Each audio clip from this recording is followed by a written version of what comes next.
ምናልባት እንባህን ደብቀህ በሰው ፊት ፈገግ እያልክ ነው። ምናልባትም የወደፊቱን እያሰብክ በሌሊት እንቅልፍ መተኛት ተቸግሯል። ምናልባትም ለምንድን ነው ህይወት እንደዚህ እየከበደች ብለህ ጥያቄ እያነሳ መልሱን ማግኘት ግን አልቻልክም።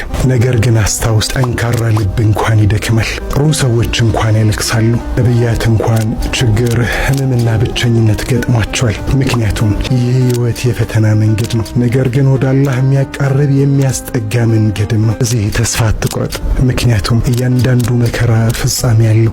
አንድ ቀን ይህ የህመም ምዕራፍ ነፍስህን ያዳነህ፣ ወደ አላህ እንድትመለስ ወደ ዱዓ የመለሰህ፣ በሰው ላይ ከመመካት ይልቅ በአላህ ላይ እንድትመካ ያደረገ፣ ልብህንም ለዘላለም የለወጠልህ ምዕራፍ ሊሆን ይችላል እና ምናልባትም ከዓመታት በኋላ እነዚህን የሚያሰቃዩህን ያስጨነቁህን ምሽቶች መለስ ብለህ ታስብና ጌትዬ ምስጋና ይገባ፣ እነዚያ ምሽቶች እኮ መልካም ምሽቶች ናቸው ትልም ይሆናል። በእርግጥ ካላህ የተገኘ ምህረት ነበር ትል ይሆናል ኢንሻአላህ። ይህ መልእክት ምናልባትም ለብዙ ለከፋቸው ሰዎች መጽናኛ ይሆናቸው ይሆናል። ለሌሎች ወንድምና እህቶች ይደርስ ዘንድ ሼር፣ ኮፒ ሊንክ በማድረግ ተባበሩን ዘንድ በአክብሮት በፍቅር እንጠይቃለን። ወሰላሙ አለይኩም ወራህመቱላሂ ወበረካቱ።